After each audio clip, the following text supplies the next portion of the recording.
¿Qué es esto que has soñado alguna vez y has deseado jamás poder haberlo soñado? O tal vez que incluso no fue en sueños, sino que lo que tienes en tu casa es algo real. Y todo tiene que ver con una sola entidad. Una entidad que descubriremos si es buena, es mala o no. Todos la adoran, pero también todos le tienen miedo. Y esta es la Santa Muerte. Así que ya lo saben, pónganse cómodos. Disfruten de esta noche, porque no importa la hora que marca tu reloj, estás escuchando la hora del miedo.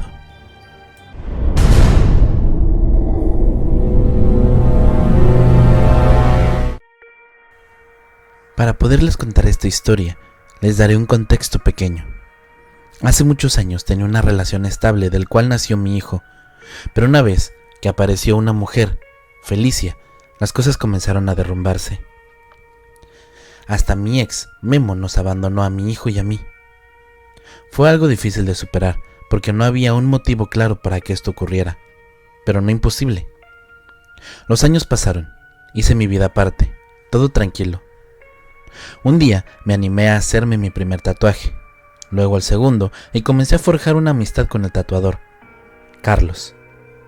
Ya para el tercero, me hice justo el año pasado. Me enteré por él mismo que era devoto de la Santa Muerte, y lo que hice fue una manera curiosa, ya que Felicia entró al estudio de tatuaje a preguntarle qué le correspondía llevar para el festejo que le harían a la Santa. Mi molestia fue evidente, y Carlos me preguntó que qué pasaba. Le dije a grandes rasgos lo que había pasado, y él me dijo: «Uy, yo conozco a Felicia desde que yo tenía 15 años, cuando ella se interesó por mi niña. Quiero saber por dónde van las cosas. Pero mira, ahí está mi niña. Ella es justa. Cuéntale las cosas a ella y ahorita le traes un cigarro y un chocolate, que esos son los que les gustan mucho». Comencé a contarle todo a detalle. Para mí, le estaba contando esto a Carlos, pero a él ya le había dicho, y me dijo que se lo dijera a su figura de la Santa Muerte y que ella me escucharía. Al final, por puro respeto, sí fui a comprarle lo que me dijo mi amigo y me fui a mi casa. Todo transcurrió normal hasta que me dormí. Verán, ese día soñé con la Santa Muerte. Ella llevaba un manto negro y en lugar de una guadaña llevaba una rosa roja, bastante grande.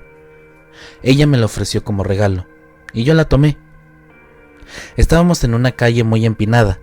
Me invitó a caminar con ella mientras avanzábamos.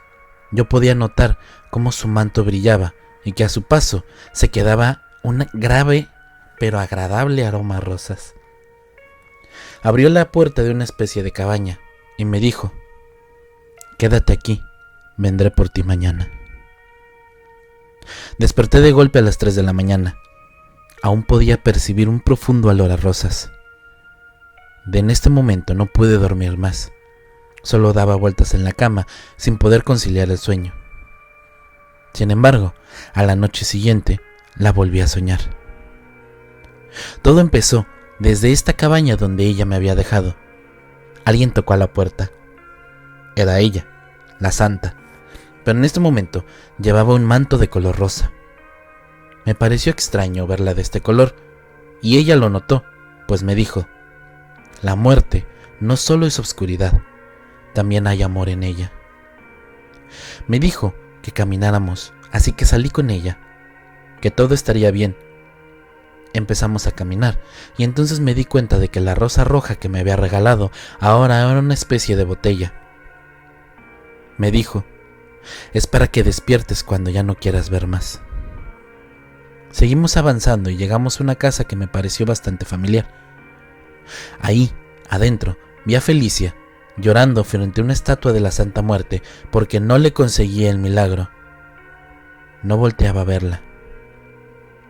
En esto se acercó otra mujer, quien supongo era su mamá, y le dijo: «¿No te he dicho que puedes hacer amarre con ayuda de la Santa?». En este momento la escena cambió. Vi una foto mía y de Memo con las manos de Felicia. Ella la recortaba justo por la mitad, de esta manera que quedáramos separados. La vi agarrar otras cosas, velas, hierbas, y llegando a un punto, se metió el recorte de la foto de Memo en su ropa interior. Pero esto no es lo peor.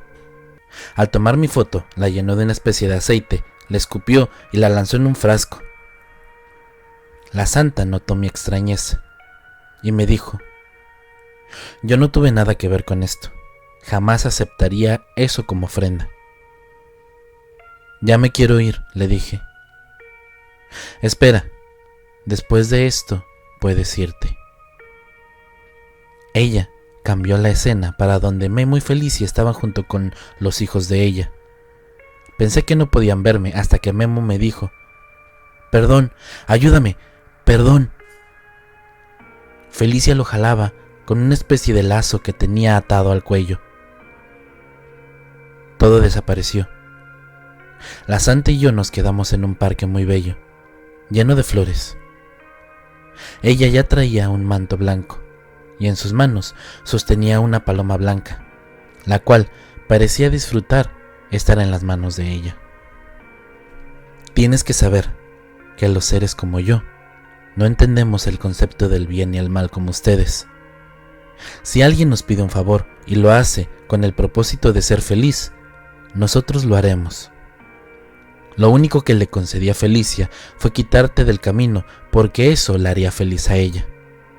De lo demás, yo no soy responsable, pero ella tiene una cuenta pendiente conmigo y con otros más. Ya no sé si quiero saber más. Para empezar, ni siquiera yo soy devota. Oh, sí, eso lo sé. Tú no, pero tu amigo sí. Dejaste la ofrenda que él te pidió para que yo te escuchara. Eso fue lo que me pidió él. Levanté la cabeza al cielo, veía las nubes y directo al sol. Fue cuando escuché la voz de mis abuelos, de varios tíos, incluso de un par de amigos. Ahí estaban mis seres queridos que ya habían fallecido. Mi abuela me entregó un costalito negro atado con un moño rojo. Mi abuelo tenía un frasco con mi foto, el mismo que le vi hacer a Felicia. Uno de mis tíos tenía una especie de hoja manchada de tierra y un poco quemada. Comencé a llorar. Tenía mucho miedo, quería irme, pero no encontraba la botella que me había dado al inicio. Tus muertos te cuidan. Puedes irte. Olvídate que de algún día te ofrendaron a mí. Si te hizo una injusticia, y yo me encargaré de ello. Desperté llorando y muy alterada. Ese día fue horrible. Manifesté un cuadro depresivo bastante fuerte, al punto de que no podía comer nada. Así estuve un par de meses, hasta que volví a soñar con ella, de nuevo con su manto rosa. Discúlpame, sé que han sido días difíciles, pero ya terminará. Me dio una fecha, la cual aún es muy especial para mí. No me despido. Nos seguimos viendo. Y sí, todo comenzó a mejorar. Después supe que Felicia estaba teniendo problemas de salud, no por gusto, sino porque nos tocó coincidir en una clínica del sector de salud cuando llevé a mis perros a la campaña antirrábica. Ella estaba saliendo del área de estudios, con la cara pálida, bastante desmejorada. Luego, un amigo en común me dijo que el negocio de Memo había quebrado y que estaba buscando trabajo, que había ido con él, pero que le estaba dando desconfianza a la gente que abandonara a su familia. Tal vez estén decepcionados de lo que no fue una historia de terror. Sin embargo, este no era el propósito. Aún lo digo con firmeza. No soy creyente y tampoco soy devota de la Santa Muerte, ni de Dios o de alguna deidad. Lo único que sé es que, aunque no sepan lo que es el bien y el mal, sí comprenden cuando las acciones de otros perjudican a alguien inocente.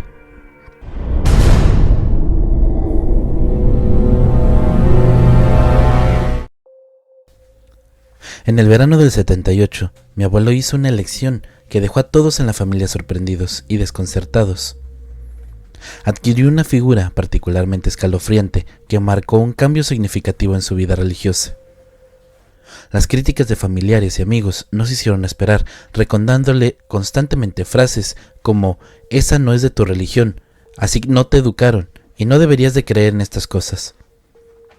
En cambio repentino, fue un tema de discusión frecuente en nuestra casa. Mi abuelo pasó de ser un devoto cristiano a creer en la Santa Muerte, lo cual resultaba inusual para todos nosotros.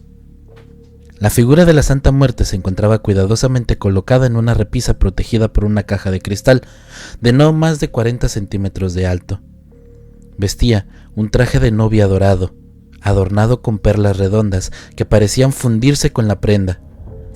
Su rostro estaba oculto por un velo transparente que apenas permitía vislumbrar sus rasgos. Esta imagen ejercía una fascinación en mí que no podía evitar, y mis ojos parecían estar constantemente atraídos hacia ella. Mi abuelo notó mi creciente interés por la Santa Muerte y decidió compartir conmigo el motivo detrás de su devoción. Él había obtenido esta figura en un mercado cercano a nuestra casa, donde el antiguo propietario le había revelado que ya no podía cuidar de ella. Esta figura había sido testigo tanto de gozo como de pesares en la vida del dueño anterior, pero que de alguna manera lo había ayudado a superar todos sus problemas. Pero lo que realmente destacaba en esta Santa Muerte de cualquier otra era la misteriosa conexión con sus perlas. Cada vez que una perla se caía de forma espontánea, coincidía con un favor concedido por la Santa Muerte. Parecía como si la figura dorada fuera consciente de estos favores y de alguna manera los cobraría al dueño, creando así un peculiar intercambio entre ellos. Tras escuchar la historia de mi abuelo, me di cuenta que aún le quedaban 28 perlas adheridas a la figura, y ahora él era su nuevo propietario. Me di cuenta que debía de ganarse la confianza de la Santa Muerte antes de empezar a pedirle favores. Esta conexión única entre mi abuelo y la figura sagrada se había convertido en una especie esencial de su vida, y yo no podía evitar sentirme intrigado por su historia. Pero la vida a menudo nos sorprende, con giros inesperados. Mi abuelo sufrió un accidente fatal en la carretera que le arrebató la vida en un instante. Este trágico evento lo dejó sin tiempo para prestarle atención necesaria a la figura dorada que tanto significaba para él. La imagen quedó abandonada en una caja junto con las pertenencias de mi abuelo, y así permaneció durante años sin recibir el cuidado, y mucho menos el respeto que se debería de tener. Lamentablemente, nadie en la familia sabía a quién le había comprado originalmente la figura. Solo sabíamos dónde la adquirió. La intención de mi abuela era regresarla, pero con el pasar del tiempo supe que esta figura fue la primera en la lista de cosas que mi abuela decidió vender. Cuando decidió deshacerse de las pertenencias de mi abuelo, para todos fue algo que ya se esperaba que hiciera la abuela. Ella odiaba tanto a esa figura que la culpaba de la muerte del abuelo. Jamás supe cuál fue su destino, ni menos quién la adquirió, hasta muchos años después que la encontré nuevamente. Ciertamente me costó mucho trabajo creer que era la misma figura que le había pertenecido a mi abuelo. La casualidad me llevó a encontrarla en una publicación en una red social en la que la ofrecían de forma gratuita, con gran curiosidad, con bastante emoción. Examiné las fotografías cuidadosamente y pronto me di cuenta que se trataba de ella. Era como reencontrarme con un familiar en Facebook.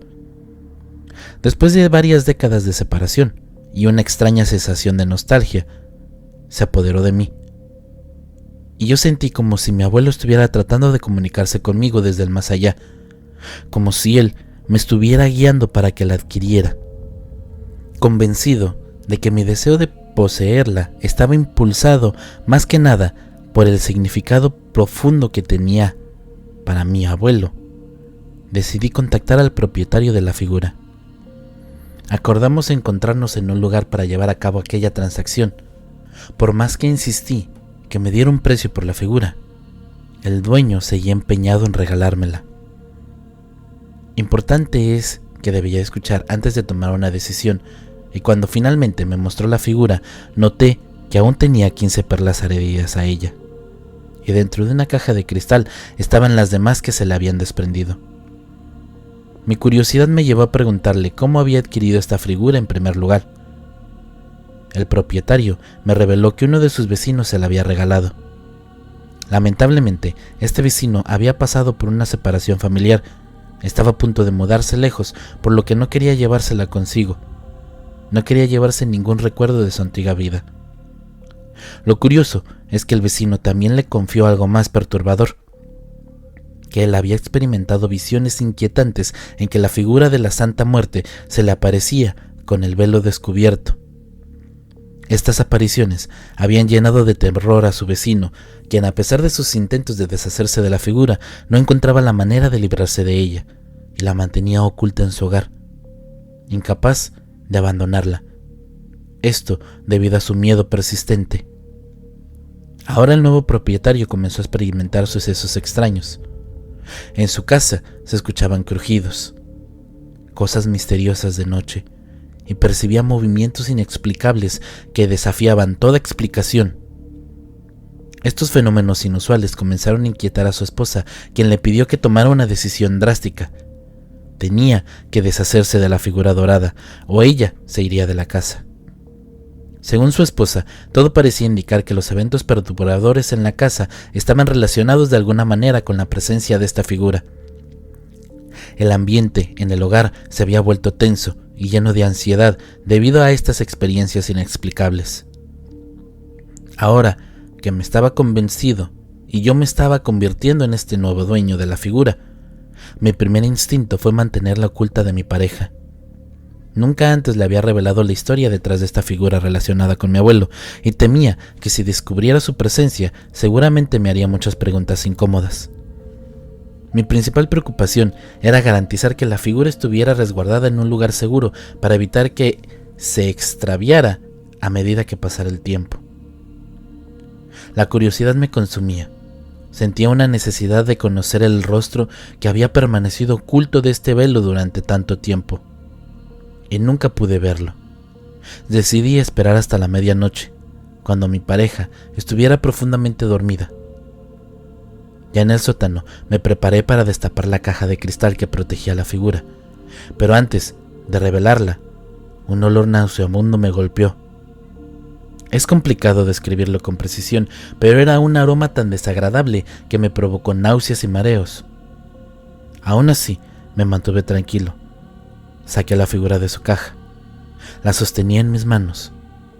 Noté que era más pesada de lo que había imaginado en un principio. Siempre había pensado que sería más liviana. Con cautela, tomé el velo que cubría su rostro y lo levanté. Aún, a pesar de mis esfuerzos por ser delicado, un par de perlas se desprendieron de forma espontánea. No le di demasiada importancia. Mi objetivo principal era finalmente contemplar el rostro de la Santa Muerte, y lo que encontré fue la imagen de una calavera tan realista.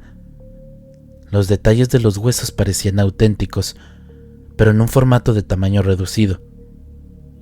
De repente, mis sentidos se agudizaron cuando escuché pasos cercanos donde me encontraba. Solo vivíamos en la casa mi pareja y yo, y nuestro único hijo se había independizado hace varios años y no teníamos ninguna mascota en casa, por lo que no tendría que haber razón lógica para que hubiera alguien más presente. Ahí, inmediatamente pregunté por mi pareja, por si acaso ella había bajado y yo no lo hubiera notado. Sin embargo, no obtuve respuesta. Un escalofrío comenzó a recorrerme y la inquietud se apoderó de mí. Guardé la figura dorada de nuevo en su caja, la cubrí con el viejo cobertor, medio roto, que aún estaba ahí. Algo más presente, y con precaución me di la vuelta y esperé a que mis ojos se acostumbraran a la oscuridad. Fue entonces cuando volví a percibir este perturbador aroma nauseabundo que parecía llenar el aire. El miedo comenzó a apoderarse de mí y sentí que tenía que salir de este lugar rápidamente, ya que la sensación de náusea se intensificaba No pude quedarme más tiempo en el sótano, así que me apresuré a salir corriendo de ahí.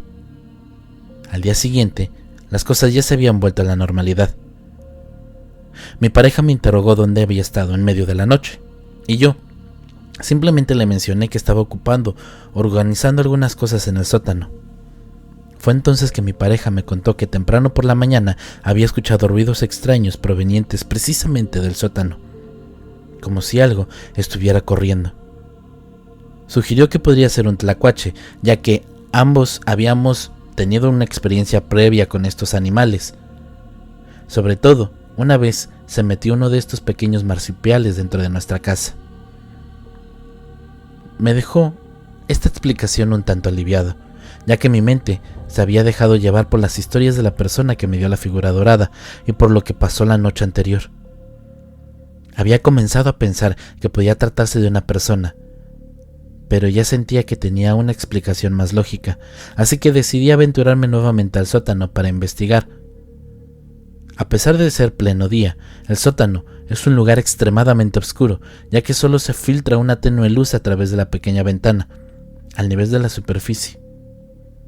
Nosotros dependíamos de una lámpara de 40 voltios para iluminar el lugar, pero su luz a veces era insuficiente para abarcarlo todo.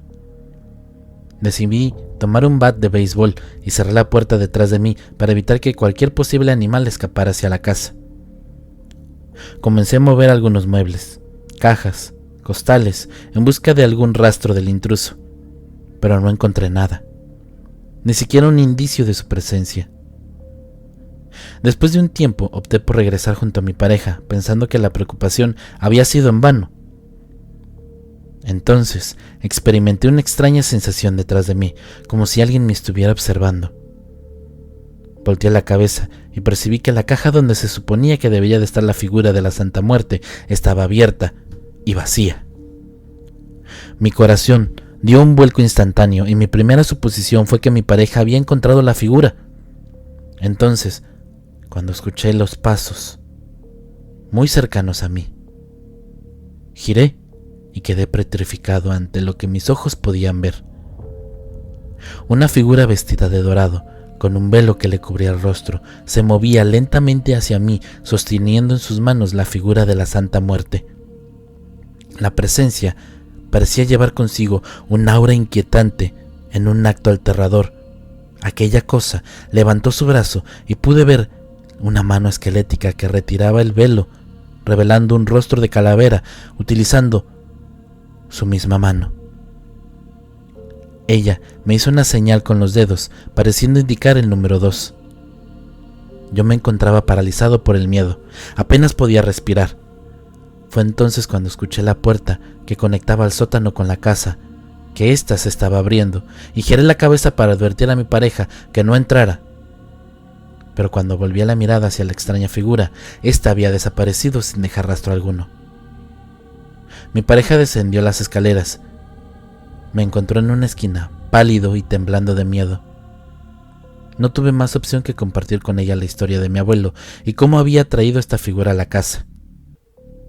En un gesto de comprensión por mi pareja, reconoció la importancia de sacar esta figura de nuestra casa, pues no quería enfrentarse problemas relacionados con ella. Juntos buscamos la figura, revisando cada rincón y moviéndolo todo, pero parecía haber desaparecido sin dejar rastro. El tiempo avanzaba y cuando sentí que la desesperación se apoderaba de mí, encontré las 2 perlas que se habían desprendido cuando revelé el rostro de la figura. Me di cuenta que era muy probable que la presencia que había experimentado la noche anterior estaba solicitando estas perlas. Sin perder el tiempo, tomé la caja de cristal que solía resguardar la figura y las coloqué en su interior con la esperanza de que esta fuera la solución para poner fin a la inquietud de esta serie de sucesos que habíamos vivido. Pensamos que las cosas se calmarían después de aquel incidente, pero la situación en nuestro hogar se volvió aún más inquietante. Las noches se llenaron de sombras que se movían por cada pasillo de la casa y los crujidos se hicieron más frecuentes, pero la noche más aterradora de todas estaba por llegar. Estábamos en estado de alerta constante. En una de estas noches, mientras mi pareja y yo intentamos conciliar el sueño, ocurrió algo que nos dejó sin aliento. De repente, proveniente de la cocina, escuchamos un ruido perturbador. Sonaba como si alguien estuviese moviendo los utensilios de forma brusca y arrojándolos al suelo. Saltamos de la cama llenos de temor y confusión y nos aventuramos hacia la cocina con precaución. Lo que nos aguardaba en la cocina nos dejó completamente perplejos. Los utensilios estaban esparcidos por todo el suelo, como si alguien hubiese estado jugando con ellos. Pero lo que más nos atemorizó fue lo que vimos en la mesa del comedor. La figura dorada de la Santa Muerte se encontraba ahí, en el centro de la mesa, con todas sus perlas esparcidas a su alrededor. Era como si la figura hubiese cobrado vida propia y hubiese decidido mostrar su presencia de una manera impactante. Nos miramos el uno al otro, con los ojos llenos de terror, sin saber cómo reaccionar. La figura de la Santa Muerte, ahora sin su velo, parecía observarnos fijamente con sus ojos de calavera. Fue un momento aterrador que hizo que mi cordura se tambaleara. A pesar de que nuestro miedo era bastante fuerte, decidimos actuar. Recogimos la figura y sus perlas. Se podía sentir que a su alrededor había una energía sobrenatural y estremecedora. Con rapidez la colocamos de nuevo en su caja de cristal y la cerramos con cuidado, con la esperanza de que esta vez pudiese contener su poder. La tensión en nuestro hogar persistió. Durante días, en cada rincón de la casa parecía estar impregnado de una presencia inquietante y los ruidos inexplicables continuaron. Mi pareja y yo estábamos decididos a encontrar una solución definitiva para poner fin a esta pesadilla, pero estábamos atrapados en un mundo de terror, sintiendo que estábamos a merced de este ser sobrenatural que se había apoderado de nuestras vidas. Fue entonces cuando se me ocurrió buscar la solución en donde la había encontrado mi abuela, como lo hizo durante años para mantener a raya este espectro y evitar que causara estragos en la familia. Desafortunadamente mi abuela ya había fallecido muchos años atrás, pero sería mi madre quien nos podría ayudar. Y cuando le conté a mi madre lo que había estado sucediendo, quedó sorprendida y preocupada por el riesgo en el cual nosotros nos encontráramos. Entonces, compartió conmigo la verdad detrás de la solución que mi abuela había encontrado. Una verdad que nos habría ocultado casi toda la familia. Después de los primeros días que la figura dorada fue resguardada en su casa, comenzaron a ocurrir fenómenos inexplicables. Sombras que se movían en cada rincón, objetos que se desplazaban por sí solos, e incluso la presencia del espíritu de mi abuelo deambulando por la casa durante las noches, buscando aquella figura dorada. Esto último provocó que mi abuela buscara una pronta solución y consultó a un espiritista muy recomendado en este entonces. Este espiritista le dio una recomendación. Debía cubrir el rostro de la figura con una tela de color rojo y en lugar de tirarla o destruirla, debía pasarla a manos de alguien. Era la única manera de contener y transferir la influencia de este ser sobrenatural. Cuando regresamos a casa, aún podíamos sentir la atmósfera que impregnaba el ambiente. La temible figura estaba sobre la mesa. Me acerqué a ella rápidamente, envolviendo su cabeza con tela roja que habíamos conseguido, asegurándonos constantemente. Y después de semanas de anunciarla, finalmente apareció la persona destinada a recibirla. Cuando le entregué la figura sentí un impulso de advertirle sobre lo que podía suceder, pero me di cuenta de que no podía hacerlo. Quizás fue un acto irresponsable de mi parte, pero no tenía otra opción. Lo que sí le mencioné fue que tratara de no quitarle la tela roja del rostro. Pensé que sería lo mejor. Las cosas se han tranquilizado desde entonces y he aprendido mucho sobre esta terrible experiencia. Puedo decir con confianza que es posible que todavía encuentren esta figura en el mercado, pero no les recomiendo que la adquieran, porque si la adquieren, tendrán algo que tal vez ustedes no puedan controlar.